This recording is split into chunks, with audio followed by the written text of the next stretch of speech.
नमस्कार दोस्तों, मोहित study IQ centre में आपका स्वागत है। आज हम पारिस्थितिकी एवं पर्यावरण अध्ययन से संबंधित टॉपिक देखेंगे। इकोलॉजी एंड एनवायरनमेंट स्टडी से संबंधित एक कंप्लीट वीडियो है, जहां जो सभी प्रतियोगी परीक्षाओं के लिए इम्पॉर्टेंट होता है। इसलिए इस वीडियो को आखिर तक देखिएगा। टॉप आपको 300 से भी ज़्यादा क्वेश्चंस आपको इस वीडियो के माध्यम से देखने को मिलेगा। तो इस वीडियो से आपका पूरा का पूरा इन्वायरमेंट स्टडीज से संबंधित टॉपिक पूरा एक तरीके से कवर हो जाएगा। तो इस वीडियो को देखिए आखिर तक, और वीडियो अच्छा लगे तो प्लीज़ लाइक कीजिए, शेयर कीजिए अपने दोस्तों के साथ, और चैनल को सब्सक्राइब कीजिए अगर चैनल को सब्सक्राइब नहीं किया है तो। पहला क्वेश्चन है, पारिस्थितिकी शब्द किसने प्रतिपादित किया था। कई बार ये क्वेश्चन आपसे पूछ लिया जाता है कि पारिस्थितिकी जो शब्द है, इकोलॉजी है ना, इसका शब्द का प्रतिपादन किसने किया। तो ये है अर्नेस्ट हेकल। ऑप्शन यहाँ पे ए सही जवाब होगा। नेक्स्ट क्वेश्चन, पारिस्थितिकी तंत्र का मुख्य घटक क्या होता है। तो देखिए, पारिस्थितिकी तंत्र के दो घटक होते हैं, एक जैविक और एक अजैविक घटक होते हैं। तो यहाँ मुख्य घटक पूछ रहा है, तो यहाँ पे जो उत्पादक होते हैं वो मुख्य घटक माने जाएंगे। ऑप्शन यहाँ पे सी सही जवाब होगा। नेक्स्ट क्वेश्चन है, पारिस्थितिकी तंत्र में ऊर्जा का प्रवाह किसके माध्यम से होता है। तो देखिए, पारिस्थितिकी तंत्र में ऊर्जा का प्रवाह होता है वो खाद्य श्रृंखला के माध्यम से होता है। ऑप्शन यहाँ पे बी सही जवाब होगा, और ये बहुत इंपॉर्टेंट क्वेश्चन है। नेक्स्ट क्वेश्चन, अपघटक जिसे हम डीकंपोजर कहते हैं, इसका क्या काम होता है। तो जो अपघटक होते हैं जिसे डीकंपोजर कहते हैं, जो जीव मर जाते हैं उनको विघटित करना होता है। तो मृत जीवों को विघटित करना इसका मुख्य कार्य होता है। ऑप्शन यहाँ पे बी सही जवाब होगा।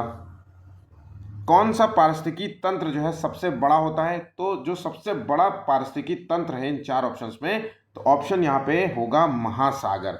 सागर समुद्र एक सबसे बड़ा पारिस्थितिकी तंत्र माना जाता है। ठीक है।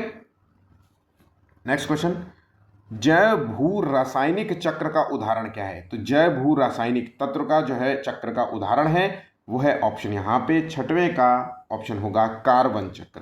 ठीक है, ऑप्शन यहाँ पे बी होगा, बाकी सभी गलत जवाब होंगे। नेक्स्ट, निम्नलिखित में से कौन सा उत्पादक है। तो देखिए, इन चार ऑप्शंस में उत्पादक कौन सा है। तो शैवाल उत्पादक है, प्रथम श्रेणी में आते हैं। ऑप्शन यहाँ पे ए होगा। खाद्य जाल का क्या महत्व है। तो खाद्य जाल का जो महत्व क्या है, तो आठवें का देखिए, तो जैव विविधता स्थिरता इसका महत्व होता है। ऑप्शन यहाँ पे बी होगा। निम्नलिखित में से कौन सा एक बायोम है। तो यहाँ पे बायोम कौन सा है। देखिए, चार ऑप्शंस हैं, तो टुंड्रा एक बायोम है। ऑप्शन यहाँ पे ए सही जवाब होगा। 10वां क्वेश्चन है, पारिस्थितिकी तंत्र में अपघटक की भूमिका निभाता है। तो कौन यहाँ पे अपघटक की भूमिका निभाते हैं। तो 10वें का आंसर है बी, कवक एक अपघटक की भूमिका निभाते हैं। इंपॉर्टेंट है। अगला क्वेश्चन, पारिस्थितिकी पिरामिड का आधार क्या होता है। तो जो पारिस्थितिकी पिरामिड का आधार होता है, ये पिरामिड है, इसका जो आधार है तो ये होते हैं, ऑप्शन यहाँ पे 11वें का उत्पादक होगा। ऑप्शन यहाँ पे सी होगा। नेक्स्ट, निम्नलिखित में से कौन सा एक स्थलीय पारिस्थितिकी तंत्र है। तो स्थलीय पारिस्थितिकी, देखिए, तालाब जलीय हो गया, जंगल, समुद्र, नदी, तो जंगल यहाँ पे एक स्थलीय होगा। ठीक है। नेक्स्ट, पारिस्थितिकी तंत्र में स्थिरता का आधार क्या है। तो स्थिरता का यहाँ पे जो आधार है तो वो है जैव विविधता। ऑप्शन यहाँ पे ए सही जवाब होगा।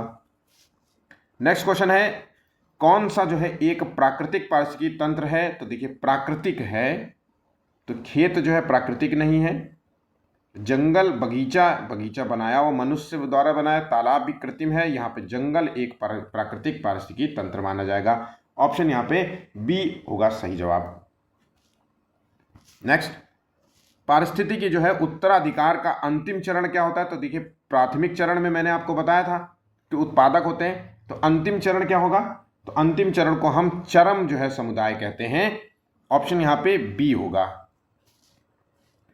निम्नलिखित में से कौन सा एक अपघटक है। तो अपघटक है यहाँ पे वो है, यहाँ पे देखिए 16वें का आंसर है बैक्टीरिया। नेक्स्ट, नाइट्रोजन स्थिरीकरण का कार्य कौन करता है। तो नाइट्रोजन स्थिरीकरण का कार्य करता है, ऑप्शन यहाँ पे सी होगा, राइजोबियम बैक्टीरिया। अगला क्वेश्चन, पारिस्थितिकी तंत्र में बायोमास पिरामिड का शीर्ष जो है कौन सा हो? तो यहाँ पे शीर्ष पिरामिड की बात हो रही है, तो शीर्ष में शीर्ष शिकारी होंगे। ऑप्शन यहाँ पे सी होगा। नीचे सबसे उत्पादक, प्राथमिक उपभोक्ता, द्वितीय उपभोक्ता और उसके बाद शिकारी वाला शीर्ष शिकारी। ठीक है। नेक्स्ट, निम्नलिखित में से कौन सा एक पारिस्थितिकी तंत्र का जैविक घटक है? तो जैविक घटक है, तो मैंने आपको बताया था दो, जैविक और अजैविक। तो यहाँ पे जैविक घटक कौन सा होगा? 19वें का आंसर है पौधे, पेड़ पौधे जो है जैविक घटक हैं, बाकी सभी अजैविक हैं। नेक्स्ट, निम्नलिखित में से कौन सा एक अजैविक घटक है? तो देखिए, पौधा एक जैविक है, जल एक अजैविक घटक है। तो यहाँ पे आंसर हो गया, और कवक और ये सब जैविक घटक माने जाएंगे। जल जो है ये एक जल, पर्वत, पठार ये सब अजैविक घटक में माने जाएंगे। ठीक है। जैव विविधता का क्या अर्थ निकलता है? तो देखिए, जैव विविधता का जो अर्थ है वो है वनस्पति और जीवों की विविधता। नेक्स्ट, भारत में कितने जो है जैव विविधता से संबंधित हॉटस्पॉट हैं? तो भारत में जो टोटल हॉटस्पॉट हैं उनकी संख्या है 4। नेक्स्ट, भारत में सर्वाधिक जैव विविधता वाला क्षेत्र कौन सा है? तो उन 4 में से जो सबसे सर्वाधिक जैव विविधता जिसमें पाई जाती है वो है पश्चिमी घाट में। ध्यान रखिएगा, पश्चिमी घाट में सबसे ज़्यादा जैव विविधता पाई जाती है। जैव विविधता का संबंध है कि उस क्षेत्र में जीव जंतु, पेड़ पौधों की कितनी वैरायटियां हैं, उससे माना जाता है कि कितनी जो है वहां पे जैव विविधता है। ठीक है। नेक्स्ट, प्राकृतिक संरक्षण हेतु IUCN का पूर्ण रूप क्या है? तो देखिए, बहुत इंपॉर्टेंट क्वेश्चन है। यह है international union for conservation of nature. ठीक है। IUCN जो संस्था है ये प्रकृति का संरक्षण के संबंध में कार्य करती है। बहुत बहुत इंपॉर्टेंट रहेगा, याद रखिएगा। निम्नलिखित में से कौन सा राष्ट्रीय उद्यान जो कि असम में स्थित है? तो ये राष्ट्रीय उद्यान है, इसका नाम है काजीरंगा राष्ट्रीय उद्यान। ऑप्शन यहाँ पे बी होगा। इस उद्यान में एक सींग वाला गेंडा पाया जाता है। भारत में बाघ संरक्षण के लिए शुरू किया गया प्रोजेक्ट है, तो इसके लिए जो प्रोजेक्ट शुरू किया था, प्रोजेक्ट टाइगर शुरू किया गया था। ये 1973 में शुरू किया गया था। नेक्स्ट, निम्नलिखित में से कौन सी प्रजाति लुप्त प्राय है? तो देखिए, यहाँ पे देखिए कौन सी प्रजाति जो है लुप्त होने की कगार पे है। तो गंगा नदी में जो डॉल्फिन्स पाई जाती हैं वो लुप्त होने की कगार पे हैं। ठीक है। इनके संरक्षण के लिए भी जो है कार्य किया जा रहा है। भारत का पहला राष्ट्रीय उद्यान कौन सा है? तो भारत का जो पहला राष्ट्रीय उद्यान है वो है जिम कॉर्बेट है। ऑप्शन यहाँ पे ए सही जवाब होगा। भारत में कितने जो है बायोस्फीयर रिजर्व पाए जाते हैं? तो यहाँ पे आज के समय में बायोस्फीयर रिजर्व जो है इसकी संख्या है वो है 18। ऑप्शन यहाँ पे बी सही जवाब होगा। निम्नलिखित में से कौन सा एक बायोस्फीयर रिजर्व है? तो 30 का आंसर है, यह है नीलगिरी जो है वो एक बायोस्फीयर रिजर्व है।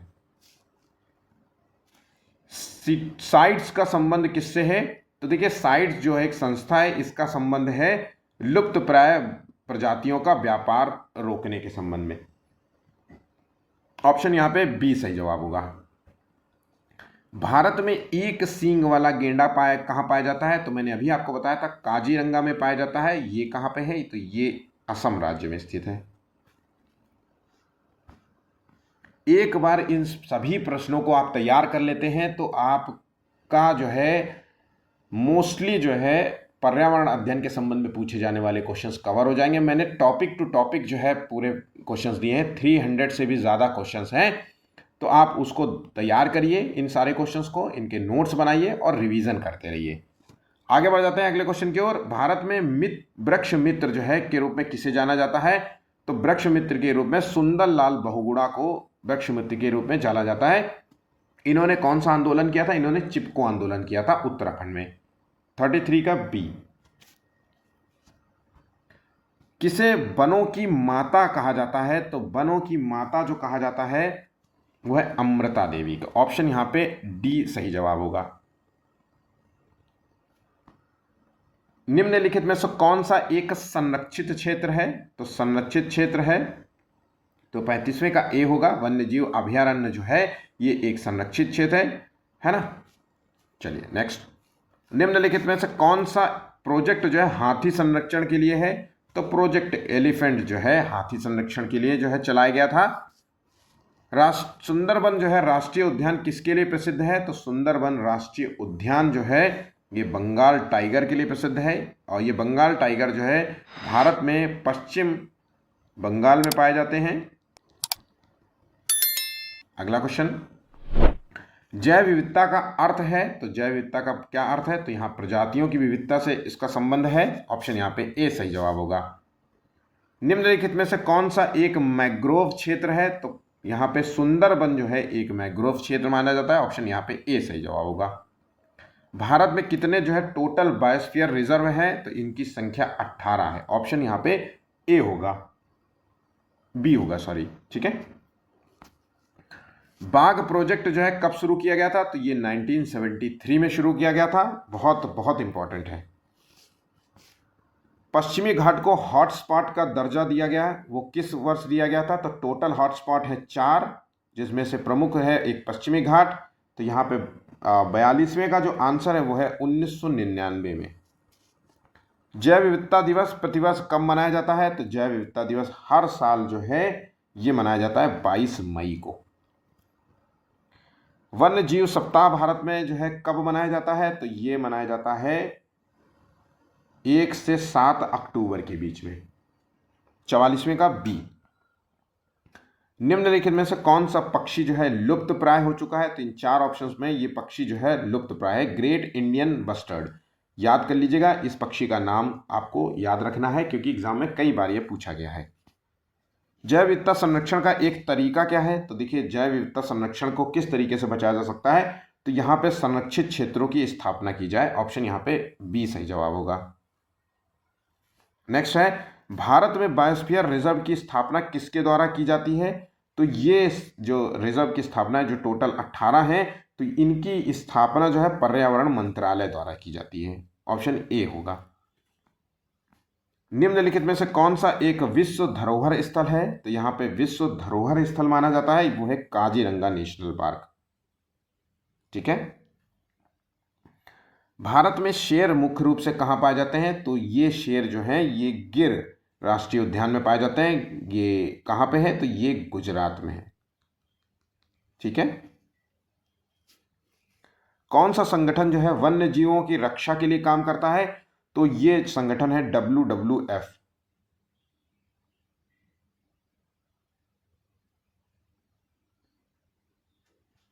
नेक्स्ट, निम्नलिखित में से कौन जो है जैव विविधता को बनाए रखने का प्राकृतिक उपाय है? तो रिफॉरेस्टेशन जो है दोबारा वनीकरण होना चाहिए जिससे जैव विविधता को बनाया जा सके। ऑप्शन यहाँ पे सी सही जवाब होगा। भारत का राष्ट्रीय जैव विविधता प्राधिकरण का मुख्यालय कहाँ पर है? तो इसका मुख्यालय जो बनाया गया है वो है हैदराबाद में, याद रखना इंपॉर्टेंट है, सॉरी। नेक्स्ट है, जैव विविधता संरक्षण के लिए अंतरराष्ट्रीय समझौता कौन सा है? तो देखिए इसके लिए जो अंतरराष्ट्रीय समझौता किया गया था वो है कन्वेंशन ऑफ बायोलॉजिकल डाइवर्सिटी, इसे कहते हैं CBD। नेक्स्ट, निम्नलिखित में से कौन सा राष्ट्रीय उद्यान हिमाचल प्रदेश में स्थित है? तो ये राष्ट्रीय उद्यान ग्रेट हिमालयन नेशनल पार्क जो है हिमाचल प्रदेश में स्थित है। जिम कॉर्बेट उत्तराखंड में, असम में है, रणथंबोर जो है मध्य प्रदेश में स्थित है, ठीक है। भारत में जैव विविधता अधिनियम कब लागू किया गया था? तो ये अधिनियम जो है ये 2002 में लागू किया गया था। इसे जैव विविधता अधिनियम 2002 भी कहा जाता है, ठीक है। भारत में नेशनल बायोडाइवर्सिटी एक्ट जो है किस वर्ष लागू किया गया था? तो ये जो एक्ट है ये 2002 में लागू किया गया था, उसी को कहते हैं जैव विविधता अधिनियम। भारत में सबसे अधिक जैव विविधता वाला राज्य कौन सा है? तो अरुणाचल प्रदेश जो है, जहां पे सबसे ज्यादा जैव विविधता आपको देखने को मिलेगी, पेड़ पौधे जीव जंतुओं में विविधताएं देखने को मिलेंगी। चिपको आंदोलन के प्रणेता माना जाता है? तो चिपको आंदोलन सुंदरलाल बहुगुणा से संबंधित है। ऑप्शन यहां पे सी होगा। संग्रहित बीजों को सुरक्षित करने की वैश्विक प्रयोगशाला कहां पर स्थित है? तो ये प्रयोगशाला जो है नॉर्वे में बनाई गई है। ऑप्शन यहां पे बी होगा, इंपॉर्टेंट है। स्मॉग का मुख्य कारण क्या है? तो देखिए, स्मॉग जो है ये नाइट्रोजन ऑक्साइड और ये VOC से मिलकर बनती है। ऑप्शन यहां पे बी होगा।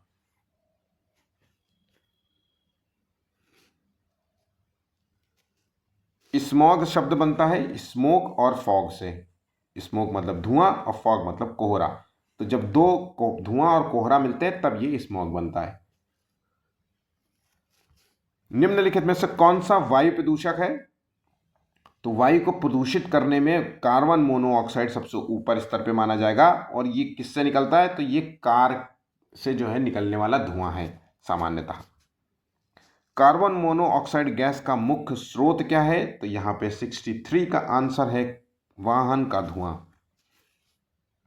जल प्रदूषण का मुख्य स्रोत क्या है? तो जल प्रदूषण जो है किसकी वजह से होता है? वर्षा की वजह से, या सौर ऊर्जा, या तो औद्योगिक अपशिष्ट की वजह से। तो जो आप देखते हैं गंगा नदी में जो नदियां इतनी गंदी हैं, यमुना नदी हो या गंगा नदी हो या अन्य और नदियां हो, उनके गंदा होने का कारण है जल प्रदूषण।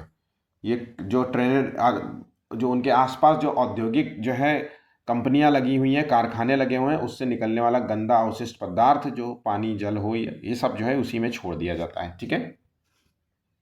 जल प्रदूषण को मापने का सबसे अच्छा तरीका क्या है? तो अगर जल प्रदूषण को मापना है तो बायोकेमिकल ऑक्सीजन डिमांड नापते हैं, BOD से। ऑप्शन यहाँ पे बी होगा, बहुत इंपॉर्टेंट है। क्या होता है? जल में ऑक्सीजन की कितनी मात्रा बची है इससे नापते हैं। ठीक है। ध्वनि प्रदूषण को मापने की इकाई क्या है? तो ध्वनि प्रदूषण को हम डेसिबल में नापते हैं। ऑप्शन यहाँ पे ए सही होगा। किसी व्यक्ति को ध्वनि प्रदूषण तब कहा जाता है, किसी ध्वनि को ध्वनि प्रदूषण तब कहा जाता है जब उसकी तीव्रता हो, तो देखिए अगर 75 dB से ऊपर आवाज आ रही है तो वो ध्वनि प्रदूषण की श्रेणी में आएगा। ठीक है। तो ये मानक जो है WHO द्वारा दिया गया है, वर्ल्ड हेल्थ ऑर्गेनाइजेशन के द्वारा बताया गया है। ठीक है। नेक्स्ट, वायु प्रदूषण में कौन सी बीमारी होती है? तो वायु प्रदूषण से जो कौन सी बीमारी हो जाती है हमें अक्सर? Scurvy, TB। अक्सर जो है हमें वायु प्रदूषण से अस्थमा होती है, दमा। ऑप्शन यहाँ पे सी होगा। निम्नलिखित में से कौन सा मृदा प्रदूषण का कारण है? तो मृदा प्रदूषण का यहाँ पे जो कारण है 69 का, तो वो है कीटनाशक। मिट्टी में जो प्रदूषण की ज्यादा से ज्यादा हम कीटनाशक का प्रयोग करने लगे हैं, उर्वरक का प्रयोग करने लगे, जो मृदा प्रदूषण का एक प्रमुख कारक माना जाता है। ओजोन परत को सबसे अधिक नुकसान वाली करने वाली गैस कौन सी है? तो इसमें से जो सबसे अधिक है वो है CFC गैस, क्लोरोफ्लोरोकार्बन। और दूसरी HCFC गैस है, हाइड्रोक्लोरोफ्लोरोकार्बन। ठीक है। नेक्स्ट, थर्मल प्रदूषण किससे होता है? तो थर्मल प्रदूषण का संबंध है तापीय ऊर्जा संयंत्र से। ऑप्शन यहां पे ए सही जवाब होगा। अगले क्वेश्चन की ओर बढ़ते हैं। रेडियोधर्मी प्रदूषण का जो है मुख्य स्रोत क्या है? तो रेडियोधर्मी प्रदूषण जो है परमाणु संयंत्र से होता है। ऑप्शन यहां पे सी होगा। किस प्रदूषण से अम्लीय वर्षा होती है? तो देखिए सल्फर डाइऑक्साइड और नाइट्रोजन डाइऑक्साइड, इनकी वजह से अम्लीय प्रदूषण होता है। ठीक है। जिनकी वजह से जो है मोन्यूमेंट्स जो होते हैं, हमारे पुरातात्विक जो है मोन्यूमेंट्स हैं, उनके रंग बदल जाते हैं। शरीर में पड़ता है तो बर्निंग हो जाने लगती है, शरीर जलने लगता है, फफोले पड़ जाते हैं। तो ये इसका मूल कारण होता है। ठीक है। यूट्रोफिकेशन का क्या कारण है? तो यूट्रोफिकेशन जो होता है वो नाइट्रोजन और फास्फोरस की अधिकता की वजह से होता है। ऑप्शन यहां पे ए सही जवाब होगा। निम्नलिखित में से कौन सा जो है थर्मल प्रदूषण का स्रोत है? तो यहां पे जो थर्मल प्रदूषण का स्रोत है 75वें का आंसर है, ये है परमाणु संयंत्र। ओजोन परत क्षरण जो है किसके कारण होता है? तो क्लोरोफ्लोरोकार्बन की वजह, रिपीट हो गया है। कौन सा प्रदूषण का प्रकार नहीं है? तो यहाँ पे वायु प्रदूषण प्रकार है, जल प्रदूषण, ध्वनि प्रदूषण, सौर प्रदूषण जो है यहाँ पे प्रदूषण का प्रकार नहीं माना जाता है। निम्नलिखित में से कौन सा एक जैव संचयी प्रदूषक है? तो यहाँ पे जो 78वें का आंसर है वो है DDT। ऑप्शन यहाँ पे ए होगा, इंपॉर्टेंट है, नोट करना। वायु प्रदूषण को कम करने के लिए इस्तेमाल किया जाता है, तो किस चीज का इस्तेमाल किया जाता है? इलेक्ट्रोस्टैटिक प्रोसिपिटेटर का इस्तेमाल किया जाता है। UPSSC में ये क्वेश्चन पूछा गया है, ठीक है। तो UPSSC में पूछा गया तो पेट में पूछ सकता है, लेखपाल में पूछ सकता है, और भी अन्य जो है एग्जाम में ये क्वेश्चन पूछा जा सकता है। नेक्स्ट, निम्नलिखित में से कौन सा प्रदूषक नियंत्रक के लिए कार्यरत है? तो प्रदूषण नियंत्रण के लिए जो कार्यरत संस्था है वो है NGT, नेशनल ग्रीन ट्रिब्यूनल, जिसकी स्थापना 2010 में की गई थी। आ जाते हैं अगले क्वेश्चन की ओर। निम्नलिखित में से कौन सा जल प्रदूषण का प्रभाव है? तो जल प्रदूषण की वजह से जो हो रहा है वो है जल जनित रोग बढ़ते जा रहे हैं, है ना। जैसे जल प्रदूषण की वजह से आर्सेनिक की मात्रा बढ़ना, इटाई रोग हो जाना, और जल में पारा की मात्रा बढ़ जाने से जो है, तो इस तरीके से जो है जल प्रदूषण के प्रभाव से जल जनित रोग हो रहे हैं, ठीक है। भारत में जो कौन सा प्रदूषक जो है अम्ल वर्षा के लिए जिम्मेदार माना जाता है? तो यहाँ पे देखिए सल्फर डाइऑक्साइड और नाइट्रोजन डाइऑक्साइड माने जाते हैं। ऑप्शन यहाँ पे ए सही जवाब होगा। निम्नलिखित में से कौन सा एक जैव निम्नीकरणीय जो है प्रदूषक है? तो देखिए निम्नीकरणीय प्रदूषक माना जाता है यह है सीवेज। ऑप्शन यहाँ पे बी होगा। निम्नलिखित में से कौन सा प्रदूषण का नियंत्रण उपाय है? तो देखिए अगर हमें प्रदूषण का नियंत्रण करना है तो वनों की कटाई नहीं करनी है, बल्कि वृक्षारोपण करना होगा। ज़्यादा से ज़्यादा पेड़ लगाओ। पेड़ लगाने से क्या होगा, जो है वायु प्रदूषण, ध्वनि प्रदूषण और मिट्टी का जो है एक पकड़ाव होता है, वो सारी चीज़ें जो है इसी से हो जाएंगी, ठीक है। वायु प्रदूषण का सूचकांक क्या है? तो देखिए वायु प्रदूषण को हम एयर क्वालिटी इंडेक्स के रूप में नापते हैं, तो ऑप्शन यहाँ पे ए सही जवाब होगा। जल में ऑक्सीजन की कमी का माप कौन सा है? तो जल में ऑक्सीजन की कमी BOD के नाम, बायोकेमिकल ऑक्सीजन डेंसिटी, है ना, इससे नापते हैं। निम्नलिखित में से कौन सा एक गैर जैव निम्नीकरणीय प्रदूषक है? तो यहां पे 87 का जो आंसर है वो है प्लास्टिक। निम्नलिखित में से कौन सा प्रदूषण का स्रोत नहीं है? तो यहां पे प्रदूषण का जो स्रोत नहीं है वो है सौर ऊर्जा। बहुत सारे क्वेश्चन होने की वजह से 1-2 क्वेश्चन 4 क्वेश्चन ऐसे हो जाते हैं कि अक्सर रिपीट हो जाते हैं, इधर उधर हो जाते हैं, है ना, ठीक है। चलिए, एक जैव संचयी प्रदूषक का नाम बताना है। तो जैव संचयी प्रदूषक है यहाँ पे 89 का यह पारा। ऑप्शन यहाँ पे ए सही जवाब होगा। अम्ल वर्षा का प्रभाव है, तो अम्ल वर्षा की वजह से क्या होगा? मिट्टी का अम्लीकरण होने लगेगा। ऑप्शन यहाँ पे ए सही जवाब होगा। कौन सा प्रदूषण जो है नियंत्रण उपकरण है? तो प्रदूषण को नियंत्रण करने के लिए तो यहाँ पे स्क्रबर जो है वो होता है। ऑप्शन यहाँ पे ए सही जवाब होगा। निम्नलिखित में से कौन सा जल जो है प्रदूषण का सूचक है? तो जल प्रदूषण का BOD होगा। ऑप्शन यहाँ पे डी सही जवाब होगा। जलवायु प्रदूषण का परिवर्तन का सबसे बड़ा प्रभाव किस पर पड़ता है? तो जलवायु प्रदूषण का सबसे बड़ा प्रभाव जीव जंतुओं और पारिस्थितिकी तंत्र पर पड़ता है। IPCC का जो है पूर्ण रूप क्या है? तो ये IPCC का जो पूर्ण रूप है इसको कहते हैं inter governmental panel on climate change. Option यहाँ पे बी सही जवाब होगा। पेरिस समझौता का मुख्य जो है लक्ष्य क्या है? तो पेरिस समझौता का जो मुख्य लक्ष्य है वो ग्लोबल वार्मिंग को 2 डिग्री सेल्सियस से नीचे सीमित करना। ऑप्शन यहाँ पे बी सही जवाब होगा। जलवायु परिवर्तन के कारण समुद्र के जल स्तर में वृद्धि होती है, इसका क्या कारण है? तो जलवायु परिवर्तन से जो है ध्रुवीय हिमनदों का पिघलना, ग्लेशियर्स पिघलेंगे, है ना, बर्फ पिघलेगी, जिससे जल स्तर में वृद्धि हो जाएगी। ऑप्शन यहाँ पे सी सही जवाब होगा। क्योटो प्रोटोकॉल किससे संबंधित है? तो क्योटो जो प्रोटोकॉल है इंपॉर्टेंट है, तो इसका संबंध है जलवायु परिवर्तन से। क्योटो प्रोटोकॉल कब अपनाया गया था? तो ये प्रोटोकॉल जो है ये अपनाया गया था 1997 में अपनाया गया था। पेरिस समझौता को कब अपनाया गया था? तो पेरिस समझौता जो है ये अपनाया गया था 2015 में। पेरिस समझौता का मुख्य उद्देश्य क्या है? तो यहाँ का उद्देश्य था वैश्विक तापमान में वृद्धि को 2 डिग्री से नीचे रोकना। 100 टोटल क्वेश्चन हमारे समाप्त होते हैं।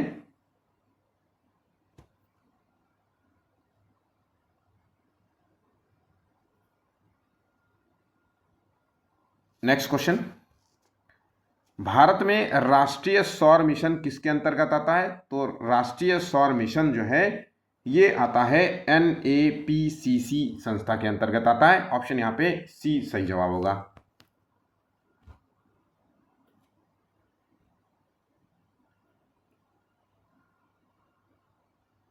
ग्लोबल वार्मिंग का मुख्य कारक क्या है? तो ग्लोबल वार्मिंग जो हो रही है उसका जो मुख्य कारण है वो ग्रीन हाउस प्रभाव के कारण हो रहा है। तो ऐसे गैसेस का उत्पादन बढ़ता जा रहा है जिसकी वजह से ग्लोबल वार्मिंग हो रही है, ग्रीन हाउस गैस इफेक्ट बढ़ रहा है, ठीक है, पृथ्वी का तापमान बढ़ रहा है। ऑप्शन यहाँ पे ए सही जवाब होगा। जैसे CFC गैस का उत्पादन होने से ग्लोबल वार्मिंग हो रही है, ठीक है, जल वाष्प की मात्रा बढ़ने से, कार्बन डाइऑक्साइड की मात्रा बढ़ने से, मीथेन की मात्रा बढ़ने से, ये सभी जो है ग्लोबल वार्मिंग के लिए जिम्मेदार मानी जाने वाली गैसेस हैं। निम्नलिखित में से कौन सा जलवायु परिवर्तन का प्रभाव है? तो यहाँ पे प्रभाव अगर हम बात करें तो जल स्तर में वृद्धि हो जाती है, समुद्र स्तर, जब समुद्र के जल में वृद्धि को माना जाएगा। ऑप्शन यहाँ पे ए सही जवाब होगा। मॉन्ट्रियल प्रोटोकॉल का उद्देश्य क्या है? तो मॉन्ट्रियल जो प्रोटोकॉल का उद्देश्य है वो है ओजोन परत क्षरण को रोकना। ऑप्शन बहुत इंपॉर्टेंट है, ये क्वेश्चन बहुत इंपॉर्टेंट है, ठीक है। निम्नलिखित में से कौन सी जो है ग्लोबल वार्मिंग में योगदान देती है, कौन सी गैस? तो देखिए global warming methane, oxygen, nitrogen, hydrogen. तो मेथेन यहाँ पे ग्लोबल वार्मिंग में जो है योगदान देती है, ये वाली गैस। जलवायु परिवर्तन का अध्ययन करने वाली संस्था कौन सी है? तो देखिए ये अध्ययन करने वाली जो संस्था है IPCC है संस्था, ठीक है, याद रखना इंपॉर्टेंट है। क्योटो प्रोटोकॉल का संबंध किससे है? तो क्योटो प्रोटोकॉल का जो संबंध है वो है ग्रीन हाउस गैस उत्सर्जन से है। निम्नलिखित में से कौन सा जलवायु परिवर्तन का प्रभाव नहीं माना जाएगा? तो यहाँ पे जो प्रभाव है वो तो ग्लेशियर पिघलना है, ये चरम मौसम 108 का ये वृक्षारोपण जो है प्रभाव नहीं माना जाएगा। क्लाइमेट न्यूट्रल होने का क्या अर्थ है? तो क्लाइमेट न्यूट्रल जो है वो कुल शुद्ध उत्सर्जन को शून्य पर लाना कहलाता है। ऑप्शन यहाँ पे सी सही जवाब होगा। कार्बन फुटप्रिंट का क्या अर्थ है? तो यहाँ पे कार्बन फुटप्रिंट का अर्थ है कार्बन डाइऑक्साइड की मात्रा में कमी लाना, या की मात्रा को दर्शाता है कि कितना जो है इस देश ने या इस फैक्ट्री ने कार्बन डाइऑक्साइड का उत्सर्जन किया है, तो उसे कार्बन फुटप्रिंट के नाम से जानते हैं। निम्नलिखित में से कौन सा जलवायु परिवर्तन का कारण है? तो यहाँ पे वनों की कटाई माना जाएगा। ऑप्शन यहाँ पे ए होगा। निम्नलिखित में से कौन सा ग्रीन हाउस गैस नहीं है? तो ग्रीन हाउस गैस नहीं है, तो देखिए ऑक्सीजन एक ग्रीन हाउस गैस नहीं है, बाकी सभी गैसेस जो हैं ग्रीन हाउस गैस मानी जाती हैं। इसमें जिसमें से सबसे ज़्यादा बड़ा योगदान मीथेन का माना जाता है ग्रीन हाउस गैस इफेक्ट में। नेक्स्ट, निम्नलिखित में से कौन सा जलवायु परिवर्तन का उपाय है? तो जलवायु परिवर्तन का उपाय यही है कि हम ज़्यादा से ज़्यादा जो है हम वनों को वनीकरण करें और नवीकरणीय ऊर्जा का प्रयोग करें, ठीक है, जैसे सौर ऊर्जा, पवन ऊर्जा, इन सब का प्रयोग के माध्यम से जो है हम जो है जलवायु परिवर्तन को रोक सकते हैं, कंट्रोल कर सकते हैं।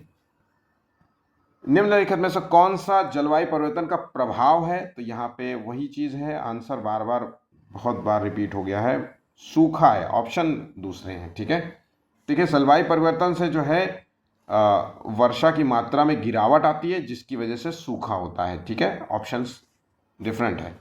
नेक्स्ट, कार्बन क्रेडिट का संबंध जो है किससे है?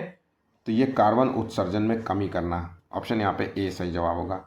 निम्नलिखित में से कौन सा जो है जलवायु परिवर्तन का उपाय माना जाएगा? तो यहाँ पे सबसे ज़्यादा उपाय उसका है कि सौर ऊर्जा का अधिक से अधिक प्रयोग किया जाए। भारत में राष्ट्रीय पर्यावरण नीति जो है किस वर्ष में लागू की गई थी? तो जो ये नीति जो लागू की गई थी ये 2006 में लागू की गई थी। नेक्स्ट, विश्व पर्यावरण दिवस कब मनाया जाता है?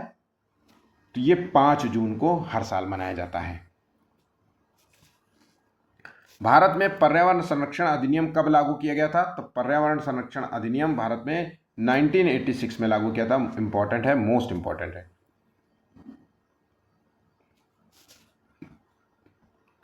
नेशनल ग्रीन ट्रिब्यूनल जिसे कहते हैं राष्ट्रीय हरित प्राधिकरण का गठन कब हुआ था? मोस्ट इंपॉर्टेंट है। तो इसका गठन हुआ था 2010 में। वन्य जीव संरक्षण अधिनियम कब लागू किया गया था? तो ये वन्य जीव संरक्षण अधिनियम 1972 में लागू किया गया था। जल प्रदूषण नियंत्रण अधिनियम कब लागू किया गया था? तो जल प्रदूषण अधिनियम ये 1974 में किया गया था। इको क्लब स्कूलों में किस उद्देश्य से बनाए जाते हैं? तो ये इको क्लब जो है स्कूलों में जो बनाने का उद्देश्य होता है वो है पर्यावरण शिक्षा। यहाँ पे जो 23वें का आंसर है वो है पर्यावरण शिक्षा को बढ़ावा देने हेतु इसका निर्माण किया जाता है। एनजीटी का 2010। वन संरक्षण अधिनियम लागू किया गया था 125 1980।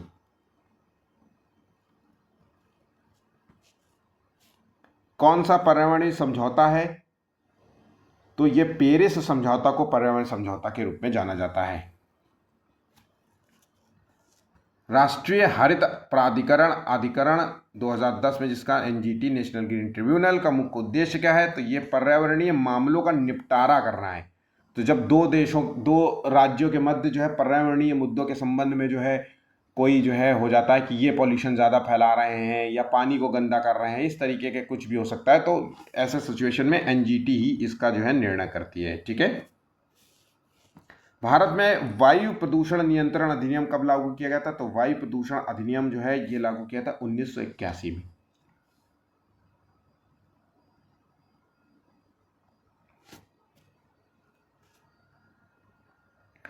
पर्यावरणीय शिक्षा की शुरुआत स्कूल स्तर पर अनिवार्य रूप से कब हुई थी? तो इंपॉर्टेंट क्वेश्चन है। तो ये शुरू हुई थी 2003 से। ठीक है। भारत में पर्यावरण शिक्षा को सबसे पहले किस आयोग की सिफारिश से जोड़ा गया था? तो ये जो सिफारिश की गई थी ये की गई थी कोठारी आयोग द्वारा पहली बार। इंपॉर्टेंट है। नेक्स्ट, भारत सरकार द्वारा स्वच्छ भारत अभियान कब शुरू किया गया था? तो ये अभियान शुरू किया गया था 2 अक्टूबर 2014 में। 2 अक्टूबर 2014 से जो है ये स्वच्छ भारत अभियान का प्रारंभ किया गया था। पर्यावरण प्रभाव आकलन का उद्देश्य क्या है? तो पर्यावरण प्रभाव आकलन का जो उद्देश्य है वो विकास परियोजनाओं का पर्यावरणीय प्रभाव मूल्यांकन करना। ऑप्शन यहाँ पे 132 का ए है। निम्नलिखित में से कौन सा अंतरराष्ट्रीय समझौता जो कि ओजोन परत से संबंधित है? तो ये मॉन्ट्रियल प्रोटोकॉल का मॉन्ट्रियल प्रोटोकॉल जो है ये ओजोन क्षरण के संबंध में बनाया गया था। ओजोन ऐसी गैसेस का उत्पादन हमें रोकना है ताकि ओजोन का क्षरण ना हो। ठीक है। तो ऐसी गैसेस का उत्पादन जैसे सीएफसी गैस का अब पहले जो है एसी में जो है सीएफसी गैस भरी जाती थी, अब वो नहीं भरी जाती है, अब R32 भरी जाती है जो कि इको फ्रेंडली गैस है। ठीक है। किस नीति दस्तावेज में पहली बार पर्यावरण को शिक्षा का हिस्सा बनाया गया था?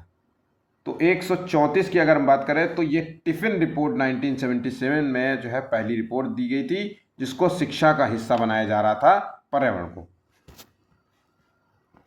भारत में राष्ट्रीय जैव विविधता प्राधिकरण कहाँ स्थित है? तो ये प्राधिकरण है चेन्नई में। ऑप्शन यहाँ पे बी सही जवाब होगा। निम्नलिखित में से कौन सा अधिनियम वनों की कटाई को नियंत्रित करता है? तो वनों की कटाई के संबंध में वन संरक्षण अधिनियम 1980 में जो कि बनाया गया था, पारित हुआ था, तो ये वनों की कटाई से संबंधित है, रोकने से संबंधित है, नियंत्रण से संबंधित है। स्टॉकहोम सम्मेलन कब जो है हुआ था? तो ये 137 का ये है 1972 में स्टॉकहोम सम्मेलन हुआ था। ठीक है। रियो शिखर सम्मेलन कब हुआ था? तो रियो शिखर सम्मेलन जो है हुआ था 1992 में।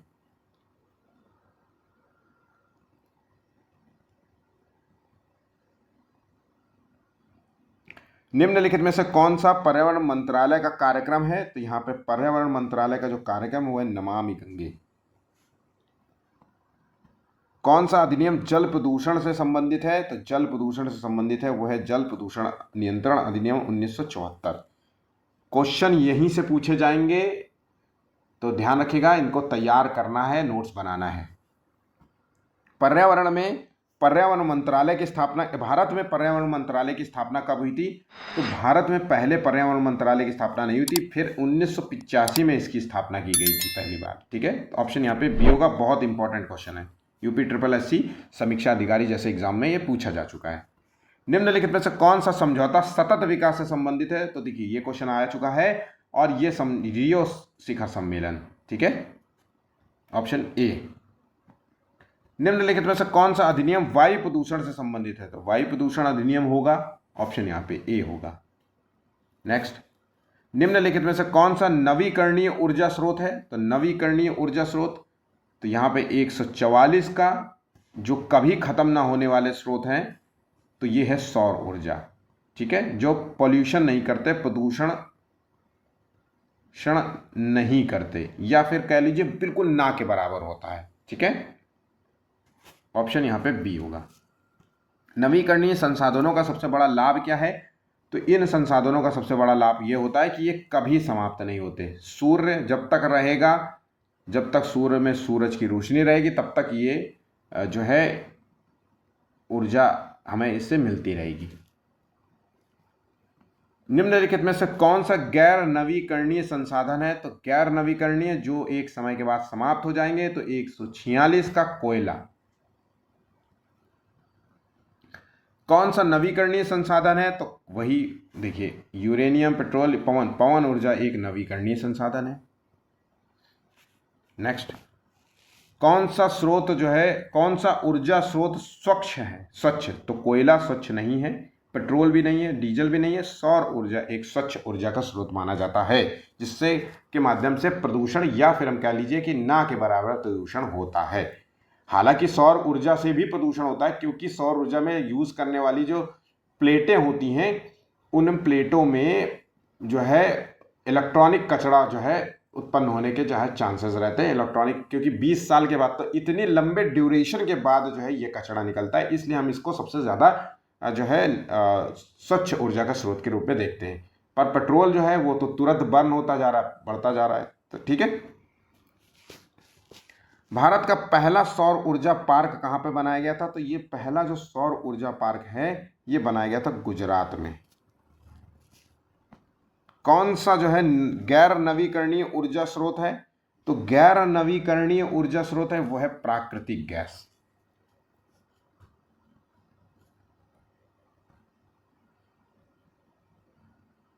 नवीकरणीय ऊर्जा का एक लाभ क्या है? तो नवीकरणीय ऊर्जा का जो लाभ है वो है प्रदूषण में कमी लाना, या प्रदूषण में कमी, प्रदूषण से कम होता है।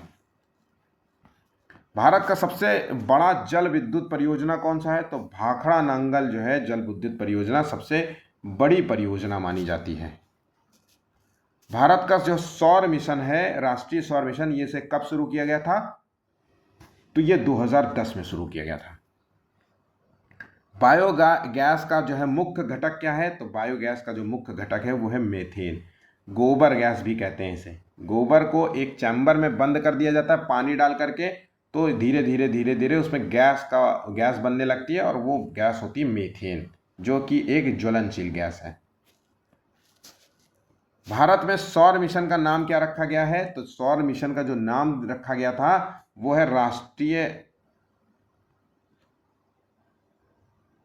सौर मिशन।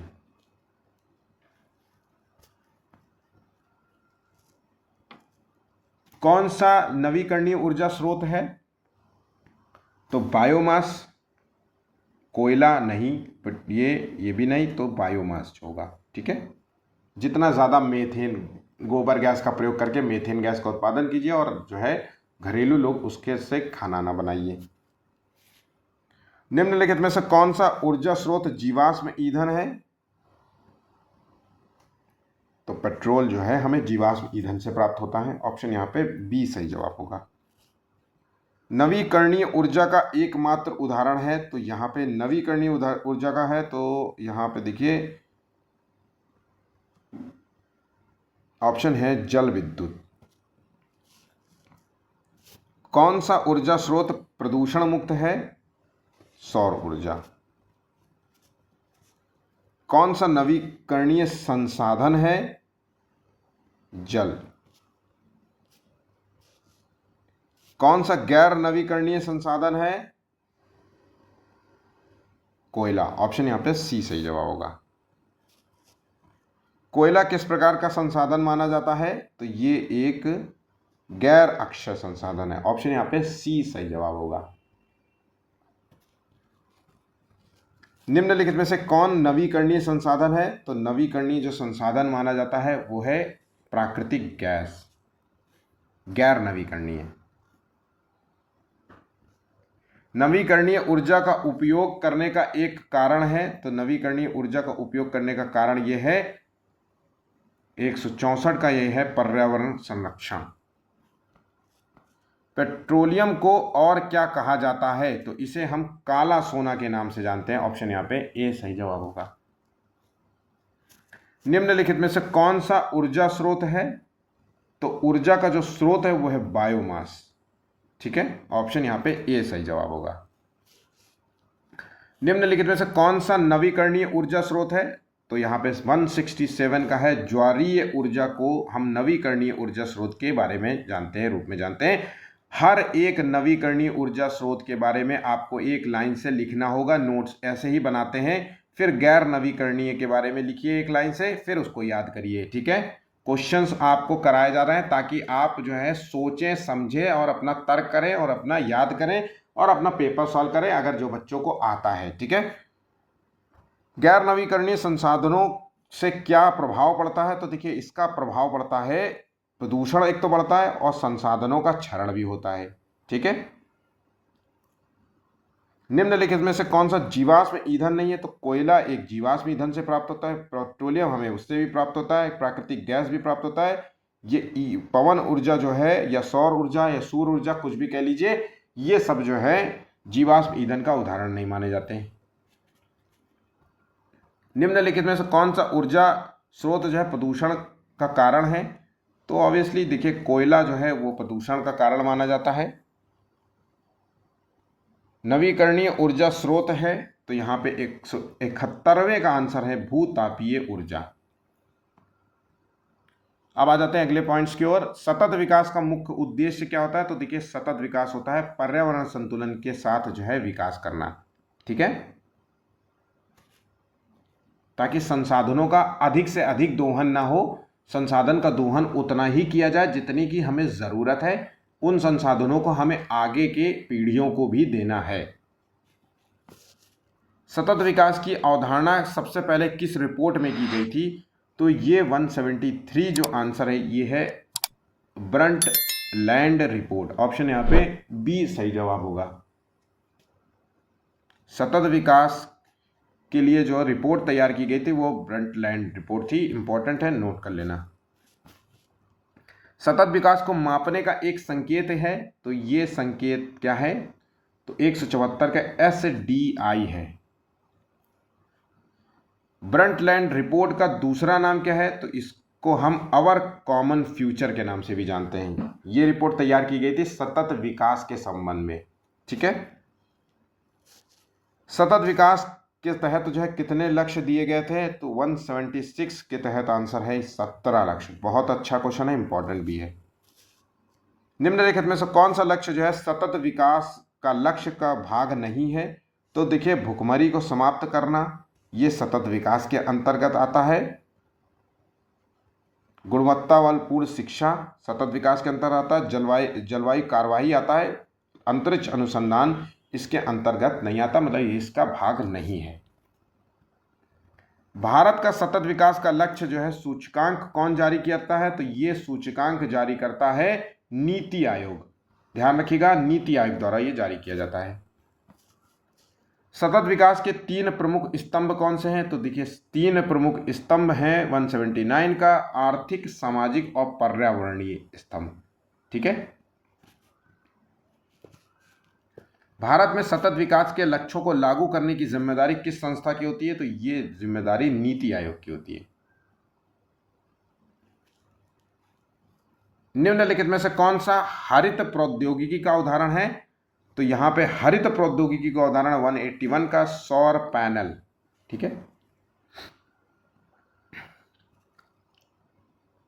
निम्नलिखित में से कौन सा वर्तमान पर्यावरणीय मुद्दा है? इस समय जो पर्यावरणीय का मुद्दा है वो प्लास्टिक प्रदूषण है, शिक्षा सुधार, पर्यावरण, व्यापार नियंत्रण, रक्षा। 182 का ए, प्लास्टिक प्रदूषण जो है सबसे बड़ा मुद्दा आज के संदर्भ में माना जाता है। निम्नलिखित में से कौन सा सतत विकास लक्ष्य है? तो सतत विकास के द्वारा जो लक्ष्य हासिल करने की बात कही जा रही है वो है जलवायु परिवर्तन को रोकना। कौन सा जो है पर्यावरणीय मुद्दा है? तो देखिए डिफॉरेस्टेशन जो होता है, वनों का जो है कटाई की जा रही है, उसको जो है ये सबसे बड़ा पर्यावरणीय मुद्दा माना जाता है। निम्नलिखित में से कौन सा सतत विकास का उपाय है? वृक्षारोपण। पर्यावरणीय मुद्दा है वर्तमान समय में तो वेटलैंड संरक्षण। ऑप्शंस देखिए, क्वेश्चन वही है लेकिन कई ऑप्शंस प्रकार के हैं, तो क्वेश्चंस को सॉल्व करिएगा एक एक करके और उन सब चीज़ों को एक जगह लिखिए ताकि जो है क्वेश्चंस कहीं से भी आए, कोई भी ऑप्शन आए, आपको मिल जाए आंसर। ठीक है। निम्नलिखित में से कौन सा सतत विकास का लक्ष्य है? तो सस्ती और स्वच्छ ऊर्जा देना, ये इसका प्रमुख लक्ष्य होना चाहिए। कौन सा पर्यावरणीय मुद्दा है? तो मरुस्थलीकरण जो है वो एक पर्यावरणीय मुद्दा है। आज के समय में मरुस्थलीकरण मतलब आज के समय में मिट्टी की कटान इतनी हो रही है कि जो भूमि उपजाऊ थी कभी, आज वो बंजर कहला रही है। तो मरुस्थलीकरण में बदल रहा है, बारिश होती नहीं है, हवा की वजह से मिट्टी का कटान, ऊपरी परत मिट्टी होती, क्षरण होता है मिट्टी का, वो मिट्टी उड़ करके किसी और जगह चली जाती है। तो और क्योंकि सबसे ज़्यादा उपजाऊ जो लेयर होती है वो ऊपर की होती है, ऊपर की उड़ गई तो फिर बची क्या? इसलिए जो है मरुस्थलीकरण बढ़ता जा रहा है। तो आज के समय में ये बहुत बड़ा गंभीर मुद्दा होता जा रहा है। निम्नलिखित में से कौन सा सतत विकास का एक उपाय है? तो वही वनों की कटाई रोकिए। शहरीकरण भी जो है का उपाय, तो नवीकरणीय जो ऊर्जा है ये एक सतत विकास का उपाय माना जाता है। कौन सा जो है वर्तमान पर्यावरणीय मुद्दा है? तो वर्तमान समय में अगर हम बात करें तो समुद्री प्रदूषण जो है बहुत बढ़ता जा रहा है, ये एक पर्यावरणीय मुद्दा के अंतर्गत आएगा। कौन सा सतत विकास का लक्ष्य है? तो यहाँ पे हमारा जो लक्ष्य है सतत विकास के संदर्भ में वो है भूखमरी समाप्त करना। सतत विकास के लिए उपयुक्त कृषि पद्धति कौन सी मानी जाती है? तो ये है जैविक खेती। पूर्ण रूप से जैविक खेती वाला राज्य कौन सा है? सिक्किम। नेक्स्ट, निम्नलिखित में से कौन सा एक पर्यावरणीय मुद्दा है? तो ये पर्यावरणीय मुद्दा है मृदा का कटाव, मिट्टी का कटाव। इसको कैसे रोक सकते हैं? ज़्यादा से ज़्यादा पेड़ लगाएं। पेड़ जो है मिट्टी को कसता है, बांधता है। ठीक है। कौन सा जो है सतत विकास का उपाय है? तो यहाँ पे देखिए रीसाइक्लिंग, औद्योगिकरण, वनों की कटाई। तो यहाँ पे 194 का आंसर है रीसाइक्लिंग। ठीक है। रिसाइकल जिसे कहते हैं, चीज़ों का पुनः जो है साफ सुथरा करके फिर से पुनः यूज़ करना। ऑप्शन यहाँ पे ए होगा। 4 ऑप्शंस में कौन सा बेस्ट आंसर है ये आपको देखना है। ठीक है। इनके कोई एक आंसर नहीं होते, इनके कई आंसर होते हैं। बस आपको अपना दिमाग से सोचना है कि सतत विकास का मूल लक्ष्य क्या है और सतत विकास हम कैसे हासिल कर सकते हैं। ठीक है। निम्नलिखित में से कौन सा वर्तमान पर्यावरणीय मुद्दा है? तो यहाँ पे फिर देखिए ओजोन क्षरण जो है वर्तमान समय में एक पर्यावरणीय मुद्दा है। निम्नलिखित में से कौन सा सतत विकास का लक्ष्य है? तो ये है टिकाऊ शहर और समुदाय विकसित करना। कौन सा पर्यावरणीय मुद्दा है? तो यहाँ पे आंसर है 197 जैव विविधता हानि ए। एजेंडा 21 का संबंध किससे है? तो इसका जो संबंध है वो है सतत विकास से। बहुत इंपॉर्टेंट है, जैसा क्वेश्चन लिखा है वैसे ही याद कर लेना। रियो सम्मेलन का मुख्य उद्देश्य क्या है? तो पर्यावरण की, पृथ्वी की रक्षा हेतु सतत विकास की योजनाएं बनाना। ऑप्शन यहाँ पे बी सही जवाब होगा। रियो विकास सम्मेलन जो कि 1992 में जो है आया था। कार्बन फुटप्रिंट क्या दर्शाता है? तो ये जो है ग्रीन हाउस गैस के उत्सर्जन की मात्रा को दर्शाता है। ऑप्शन यहाँ पे सी होगा। तो 200 क्वेश्चन हमारे जो है समाप्त होते हैं। नेक्स्ट क्वेश्चन, एक पृथ्वी एक भविष्य नारा किससे जुड़ा है?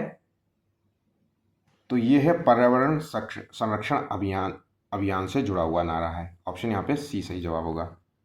भारत का पहला राष्ट्रीय उद्यान, अब सारे क्वेश्चंस आपको राष्ट्रीय उद्यान के संबंध में मिलेंगे। तो भारत का पहला राष्ट्रीय उद्यान कौन सा है? तो यहाँ पे सही आंसर होगा यह कार्बेट जो है, जिम कार्बेट जो है राष्ट्रीय उद्यान है। ऑप्शन यहाँ पे बी सही जवाब होगा। काजीरंगा राष्ट्रीय उद्यान किस चीज के लिए फेमस है? तो ये एक सींग वाले गेंडा के लिए फेमस है, जो कि असम राज्य में है। सदर्न इंडिया का सबसे पुराना राष्ट्रीय उद्यान कौन सा है? तो ये सबसे पुराना राष्ट्रीय उद्यान है पेरियार। ऑप्शन यहां पे ए सही जवाब होगा। सुंदरबन राष्ट्रीय उद्यान किस राज्य में स्थित है? तो सुंदरबन राष्ट्रीय उद्यान पश्चिम बंगाल राज्य में स्थित है। भारत में कुल राष्ट्रीय उद्यानों की संख्या जो है लगभग कितनी है? तो 2024 तक की बात करें तो यहां पे 106 राष्ट्रीय उद्यान पाए जाते हैं। नेक्स्ट, भारत का सबसे बड़ा राष्ट्रीय उद्यान कौन सा है? तो ये सबसे बड़ा जो राष्ट्रीय उद्यान है 207 का, तो ये हेमिस राष्ट्रीय उद्यान है। हेमिस राष्ट्रीय उद्यान या नेशनल पार्क कह लीजिए, ये किस राज्य में स्थित है? तो ये 208 का आंसर है, ये है लद्दाख राज्य में स्थित है। ऑप्शन यहाँ पे बी है, बहुत इंपॉर्टेंट है। केवल शेरों के लिए जो है प्रसिद्ध राष्ट्रीय उद्यान कौन सा है? तो शेरों के लिए जो बनाया गया था वो है गिर राष्ट्रीय उद्यान। कहां पर स्थित है? गुजरात राज्य में। नेक्स्ट, कान्हाजी राष्ट्रीय उद्यान किस राज्य से में स्थित है? तो ये मध्य प्रदेश राज्य में स्थित है। नेक्स्ट, रणथंभौर राष्ट्रीय उद्यान किस राज्य में स्थित है? तो बहुत इंपॉर्टेंट है, 211 का आंसर है, ये राजस्थान राज्य में स्थित है। दुधवा राष्ट्रीय उद्यान कहां पर स्थित है? तो दुधवा नेशनल पार्क जो है वो स्थित है उत्तर प्रदेश राज्य में, लखीमपुर खीरी जो है जिले में स्थित है। सैलूगारा अभयारण्य किस राज्य से संबंधित है या स्थित है? तो सैलूगारा राष्ट्रीय उद्यान जो है ये पश्चिम बंगाल में स्थित है, याद रखिएगा, इंपॉर्टेंट है। पेरियार राष्ट्रीय उद्यान का संबंध किस राज्य से है? तो ये 214 का आंसर है, केरल राज्य से है। बल्लम राष्ट्रीय उद्यान किस राज्य से है? तो ये 215 का आंसर है, तमिलनाडु से। भारत का एकमात्र फ्लोटिंग राष्ट्रीय उद्यान कौन सा है? तो ये 216 का आंसर है, यह कीबुल लामजाओ है। ठीक है, तो कीबुल लामजाओ जो राष्ट्रीय उद्यान है वो किस राज्य में स्थित है? तो 217 का आंसर है, यह मणिपुर राज्य में स्थित है। ऑप्शन ये एक फ्लोटिंग जो है, तैरता हुआ जो है राष्ट्रीय उद्यान है, बहुत बहुत इंपॉर्टेंट है।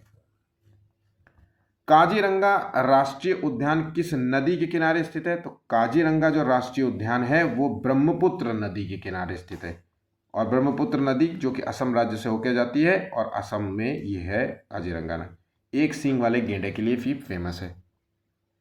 गिर राष्ट्रीय उद्यान किस प्रजाति के लिए जाना जाता है? तो गिर राष्ट्रीय उद्यान जहां पे आपको शेरों की प्रजातियां मिलेंगी, तो एशियाटिक जो है लॉयन के लिए जाना जाता है।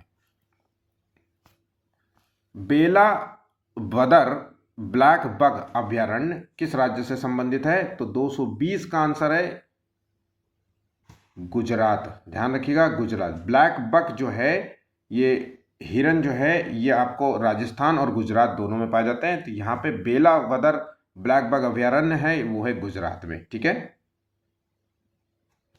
नेक्स्ट, केवला देव राष्ट्रीय उद्यान को किस नाम से जाना जाता है? तो केवला देव राष्ट्रीय उद्यान जो है इसको जाना जाता है भरतपुर पक्षी विहार के नाम से, और ये कहां पर स्थित है? तो ये राजस्थान राज्य में स्थित है।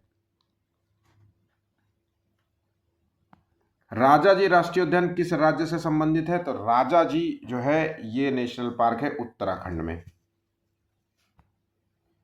डिब्रू सैखोवा राष्ट्रीय उद्यान किस राज्य से संबंधित है? याद कर लीजिएगा, बहुत इंपॉर्टेंट होगा क्योंकि ये असम राज्य में स्थित है।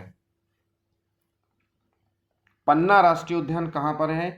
इंपॉर्टेंट है, मोस्ट इंपॉर्टेंट मैं कहूँगा। तो ये है पन्ना मध्य प्रदेश में, और मध्य प्रदेश में सबसे ज़्यादा आपको मिलेंगे बाघों की संख्या। ठीक है, यहाँ पे सबसे ज़्यादा टाइगर जो है रिजर्व जो है कर पाए जाते हैं, मतलब टाइगर अभ्यारण्य भी बहुत सारे हैं। ठीक है, पन्ना राष्ट्रीय उद्यान किस राज्य से संबंधित है? तो जैसा मैंने आपको बताया, ये मध्य प्रदेश राज्य से संबंधित है। वायनाड वन्य जीव अभयारण्य किस राज्य से संबंधित है? तो वायनाड वन्य जीव अभयारण्य 226 का आंसर है बी, केरल राज्य से संबंधित है। भीतरकनिका राष्ट्रीय उद्यान के लिए फेमस है? तो भीतरकनिका जो राष्ट्रीय उद्यान है ये मगरमच्छ के लिए बहुत फेमस माना जाता है। बहुत ही इंपॉर्टेंट है, आपको याद करना होगा, और ये राजस्थान राज्य से संबंधित है। तो आपको याद करना है कि मगरमच्छ जो है सबसे ज़्यादा किस राष्ट्रीय उद्यान में पाए जाते हैं? भीतरकनिका राष्ट्रीय उद्यान में पाए जाते हैं। भीतरकनिका राष्ट्रीय उद्यान किस राज्य से संबंधित है? तो ये देखिए 128वें का आंसर है ये उड़ीसा।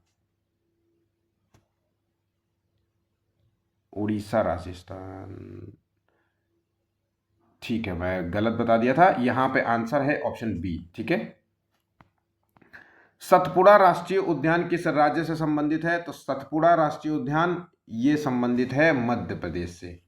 ऑप्शन यहां पे सी सही जवाब होगा।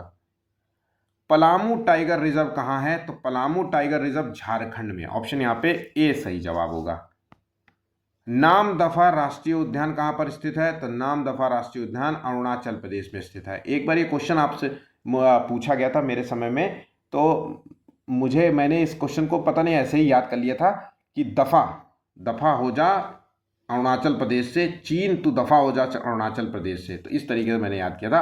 आप लोग भी राष्ट्रीय उद्यान अगर आपको याद नहीं है, आपने याद नहीं कर रखे, तो इसी तरीके से लिंक लगा करके आप याद कर सकते हैं। ठीक है, नंदा देवी राष्ट्रीय उद्यान जो है किस चीज़ के लिए फेमस माना जाता है? तो 232वें का आंसर है ये है हिम तेंदुआ के लिए। ऑप्शन यहाँ पे ए सही जवाब होगा। साइलेंट वैली राष्ट्रीय उद्यान, तो साइलेंट वैली जो राष्ट्रीय उद्यान है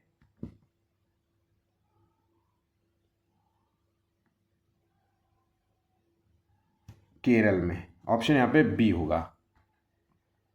बालपाखम अभयारण्य किस राज्य में स्थित है?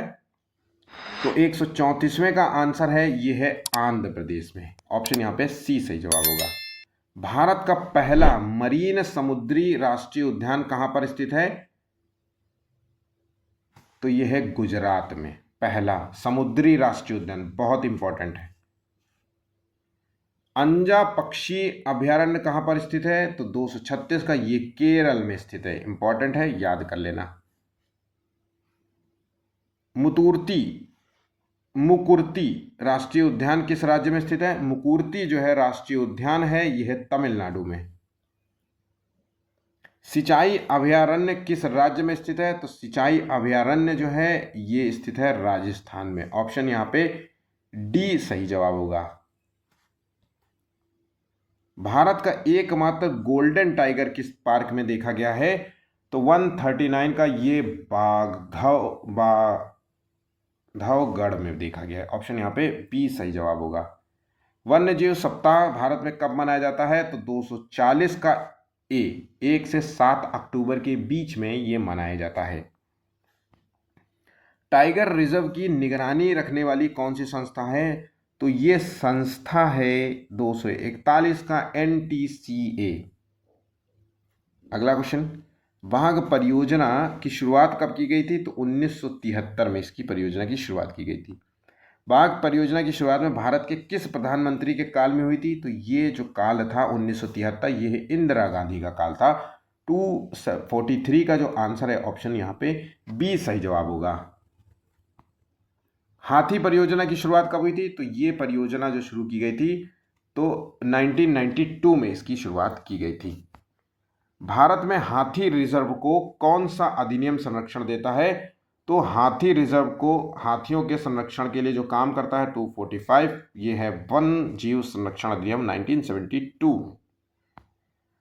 हंगुल परियोजना किस राज्य में चलाई गई थी? तो ये हंगुल परियोजना जो है जम्मू कश्मीर राज्य में चलाई गई थी। इसका संबंध जो है किस जीव से है? हंगुल किस प्रकार के जीव से संबंधित है? इंपॉर्टेंट है। तो ये हिरन से। हंगुल एक मृग है, इसे कहते हैं हिरन। ठीक है।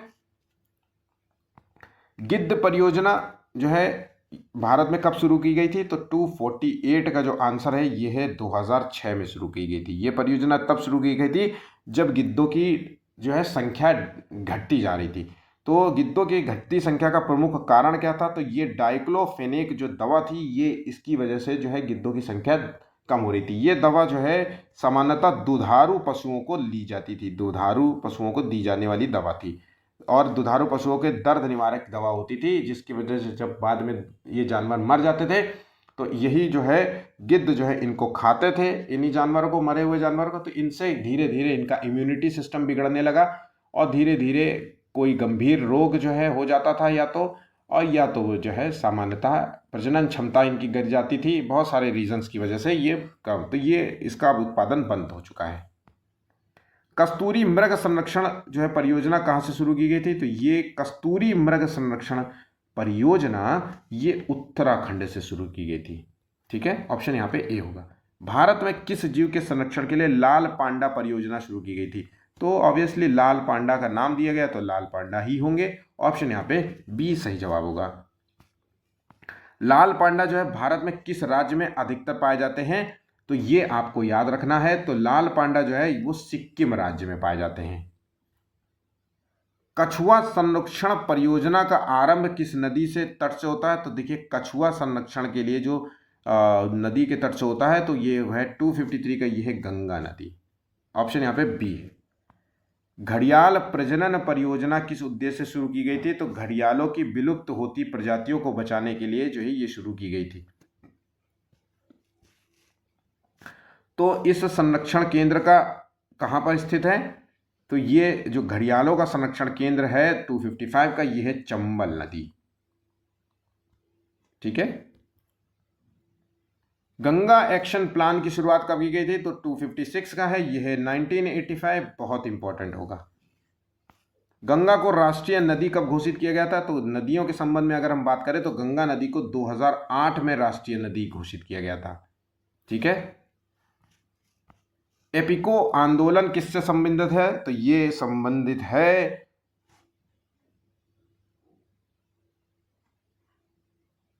मधुमक्खियों के संरक्षण से। ऑप्शन यहां पे बी सही जवाब होगा। एपिको आंदोलन की शुरुआत किस राज्य से की गई थी? तो इसकी शुरुआत जो है उत्तराखंड राज्य से की गई थी। पश्चिमी घाट बचाओ आंदोलन का मुख्य उद्देश्य क्या है? तो पश्चिमी घाट बचाओ आंदोलन का मुख्य उद्देश्य जैव विविधता का संरक्षण करना। ठीक है। वेस्टर्न घाट को किस श्रेणी में रखा गया है? तो ये एक यूनेस्को द्वारा विश्व धरोहर श्रेणी में रखा गया है। ऑप्शन यहाँ पे बी सही जवाब होगा। स्टॉकहोम सम्मेलन किस वर्ष हुआ था? तो ये जो सम्मेलन हुआ था ये 1972 में हुआ था। ये सम्मेलन आपको याद कर लेने हैं। स्टॉकहोम सम्मेलन का विषय क्या था? तो ये इस सम्मेलन का विषय था पर्यावरण संरक्षण। स्टॉकहोम सम्मेलन किस संगठन के जो है तत्वावधान में हुआ था? तो ये 1264 है, ये है UNEP. Next, project snow leopard किसके संरक्षण के लिए है? तो ये संरक्षण है हिम तेंदुए के संबंध में है, स्नो लेपर्ड। ठीक है। ये बर्फीले क्षेत्र में पाया जाने वाला तेंदुआ है। प्रोजेक्ट क्रोकोडाइल मगरमच्छ परियोजना कब शुरू की गई थी? तो 266 का आंसर है, ये शुरू की गई थी 1975 में। नमामि गंगे कार्यक्रम का उद्देश्य क्या था? तो इसका उद्देश्य था गंगा की सफाई करना और इसका संरक्षण से है। नेशनल ग्रीन ट्रिब्यूनल की स्थापना 2010 में की गई। एनजीटी का मुख्य उद्देश्य, नेशनल ग्रीन ट्रिब्यूनल का उद्देश्य है पर्यावरणीय विवादों का निपटारा करना। भारत में वेटलैंड संरक्षण कार्यक्रम का किसके अंतर्गत आता है? तो ये बहुत ही इंपॉर्टेंट है। तो ये कार्यक्रम जो है पर्यावरण मंत्रालय के अंतर्गत आता है। चिपको आंदोलन किस राज्य से प्रारंभ हुआ था? तो ये हुआ था उत्तराखंड राज्य से प्रारंभ हुआ था, तब ये उत्तर प्रदेश का हिस्सा था। ठीक है। सुंदरलाल बहुगुणा इससे संबंधित थी, मतलब इन्होंने इसको इस आंदोलन का नेतृत्व प्रदान किया था। FSI द्वारा स्टेट ऑफ फॉरेस्ट रिपोर्ट कितने वर्ष में एक बार प्रकाशित होती है? तो प्रत्येक वर्ष में एक बार प्रकाशित होती है, और ये रिपोर्ट FSI द्वारा जो है प्रकाशित की जाती है। भारत में कितने प्रकार की मिट्टी पाई जाती है? तो देखिए, मिट्टियों के संबंध में क्वेश्चन अब आपके दिए जा रहे हैं। तो भारत में अगर मिट्टी के प्रकार बताए तो ये है 6 प्रकार की प्रमुख रूप से मिट्टियां पाई जाती हैं। काली मृदा को किस अन्य नाम से जाना जाता है? तो काली मृदा को हम रेगुर मिट्टी के नाम से जानते हैं। काली मिट्टी मुख्यतः किस फसल के लिए सबसे उपयुक्त है? तो ये कपास की खेती के लिए सबसे बेहतर मानी जाती है। ऑप्शन यहाँ पे सी सही जवाब होगा। जलोढ़ मृदा मुख्य रूप से कहाँ पाई जाती है? तो जलोढ़ मृदा जो है जहां पे जल की मात्रा ज्यादा होगी 276, वह दक्षिण भारतीय क्षेत्र में जलोढ़ मृदा जो है सबसे ज्यादा पाई जाती है। भारत में सबसे अधिक क्षेत्रफल में फैली मृदा कौन सी है? तो ये जो है जलोढ़ मृदा का जो है क्षेत्रफल सबसे ज्यादा है। आ जाते हैं अगले क्वेश्चन की ओर। लाल मृदा में लोहे की उपस्थिति किस रंग के कारण होती है? तो ये जो होता है 278 का, ये है फेरिक ऑक्साइड के कारण होता है लाल रंग। ठीक है, ऑप्शन यहाँ पे सी होगा, और बहुत ही खास इंपॉर्टेंट क्वेश्चन है। लेटराइट मिट्टी का जो है निर्माण किस प्रक्रिया के द्वारा होता है? तो देखिए 279 इस मिट्टी का निर्माण अपक्षरण द्वारा होता है। ऑप्शन यहाँ पे ए सही जवाब होगा। भारत की मृदा संरक्षण संस्था कहां पर स्थित है? तो ये संस्था है पुणे में। मरुस्थलीय मृदा में नमी की मात्रा कैसी होती है? तो मरुस्थलीय मृदा में नमी जो होती है वो बिल्कुल ना के बराबर होती है। ऑप्शन यहाँ पे सी होगा। ठीक है, लाल मृदा मुख्यतः किस प्रकार की चट्टानों में उत्पन्न होती है? तो लाल मृदा जो है ग्रेनाइट प्रकार की और नीस प्रकार की चट्टानों में ये उत्पन्न होती है। ऑप्शन यहाँ पे बी सही जवाब होगा। जलोढ़ मृदा जो है किस नदी द्वारा लाई जाती है? तो जलोढ़ मृदा जो सबसे ज्यादा जो लाई जाती है वो है गंगा नदी द्वारा सबसे ज्यादा लाई जाती है। ऑप्शन यहाँ पे सी सही जवाब होगा। मृदा की उर्वरता का आकलन किस माध्यम से किया जाता है? तो 284 का आंसर है, यह है पीएच जो है निरीक्षण द्वारा मृदा का आकलन होता है, पीएच वैल्यू द्वारा होता है। ठीक है, कि ये अम्लीय है कि क्षारीय मृदा है। ठीक, तो पीएच वैल्यू द्वारा इसका होता है। काली मृदा में जल धारण की क्षमता कैसी होती है? तो काली मृदा में जल धारण की क्षमता जो होती है वो है अधिक होती है। ठीक है, भारत की कौन सी मिट्टी जो है अम्लीय होती है?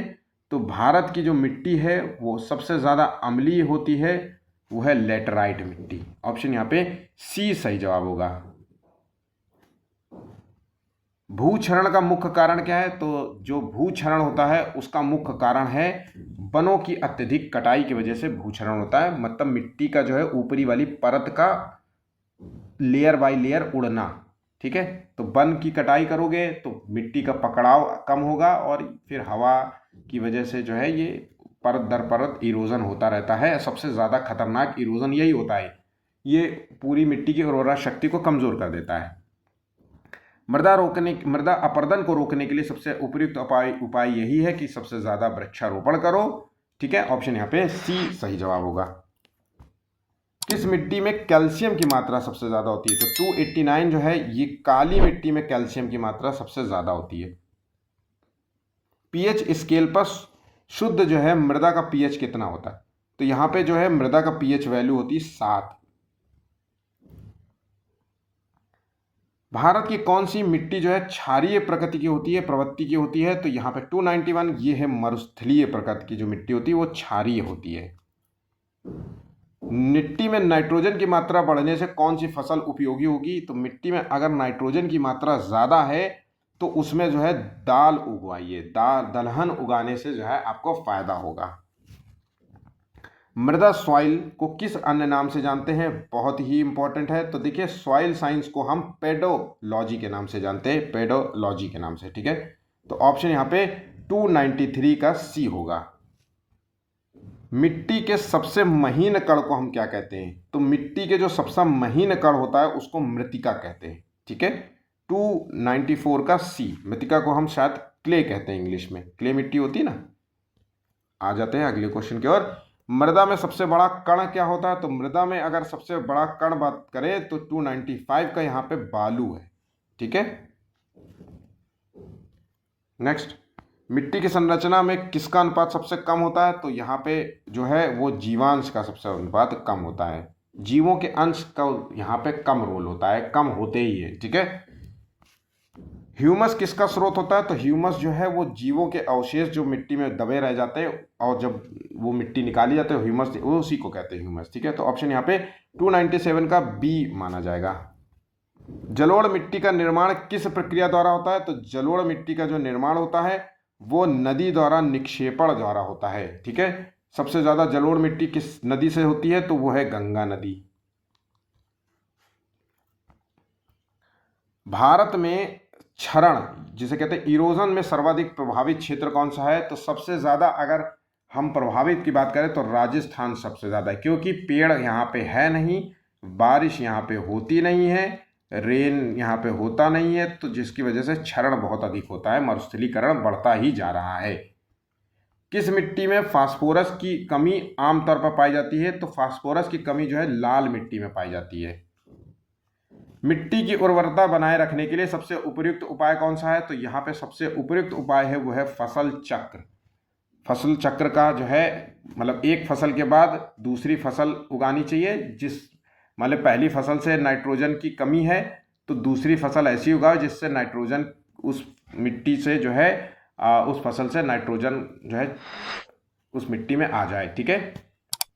तो गेहूं का जैसे हो रहा है तो गेहूं के बाद जो है आप मटर उगाइए, ठीक है। मृदा का निर्माण किस प्रक्रिया द्वारा होता है? तो मृदा का जो निर्माण होता है वो है मृदा का निर्माण होता है ये अपक्षय प्रक्रिया द्वारा होता है, ठीक है। काली मिट्टी किस प्रकार की चट्टानों में पाई जाती है? तो ये जो मिट्टी होती है ये हमको मिलती है बेसाल्ट प्रकार की चट्टानों में पाई जाती है, बहुत ही इंपॉर्टेंट है। रेगिस्तानी मिट्टी में कौन सा खनिज सामान्यतः अधिक होता है? तो रेगिस्तानी मिट्टी में हमको सबसे ज़्यादा तत्व मिलता है सिलिका। सिलिका की मात्रा इस मिट्टी में सबसे ज़्यादा होती है, इंपॉर्टेंट है। मृदा अपरदन का सबसे बड़ा दुष्प्रभाव क्या है? तो इससे क्या होता है भूमि की उर्वरता में कमी आ जाती है। ऑप्शन यहाँ पे सी सही जवाब होगा। रेत, सिल्ट और मृतिका का उपयुक्त मिश्रण किस प्रकार की मिट्टी में पाया जाता है? तो ये जो है ये बलुआई दोमट मिट्टी में होगा। ऑप्शन यहाँ पे बी सही जवाब होगा। भारत में कछारी मिट्टी कहाँ पाई जाती है? तो भारत में जो कछारी मिट्टी है वो है मध्य प्रदेश में पाई जाती है। ऑप्शन ये मिट्टी उत्तर प्रदेश में पाई जाती है, ये कछारी मिट्टी यूपी में पाई जाती है। अत्यधिक क्षारीय मृदा कहाँ पाई जाती है? तो भारत में अगर क्या कहा जाता है तो क्षारीय मृदा को हम कहते हैं एल्कलाइन मिट्टी। मृदा परीक्षण के लिए भारत सरकार द्वारा कौन सी योजना शुरू की गई थी? तो ये शुरू की गई थी सॉइल हेल्थ कार्ड दिया जाने लगा था, ठीक है। नेक्स्ट, भारत में जैविक मृदा की पहचान कौन करता है? तो देखिए ये जो जैविक मृदा की पहचान करता है वो है अपेडा। ऑप्शन यहाँ पे डी सही जवाब होगा। कौन सी मिट्टी जो है जल संरक्षण के लिए सबसे उपयुक्त मानी जाती है? तो ये जो मिट्टी है ये काली मिट्टी है। ऑप्शन यहाँ पे बी सही जवाब होगा। मृदा अपरदन मुख्यतः किसके द्वारा होता है? तो देखिए मृदा अपरदन सबसे ज़्यादा जो है होता किससे है? तो 312 का ये वायु और जल द्वारा होता है, ठीक है। ऑप्शन यहाँ पे ए होगा। हमारा जो है आज का कंप्लीट वीडियो खत्म होता है पर्यावरण अध्ययन के संबंध में। वीडियो अच्छा लगा हो तो प्लीज़ वीडियो को लाइक कीजिए, शेयर कीजिए और चैनल को सब्सक्राइब नहीं किया तो प्लीज़ चैनल को भी सब्सक्राइब कर लीजिए। धन्यवाद।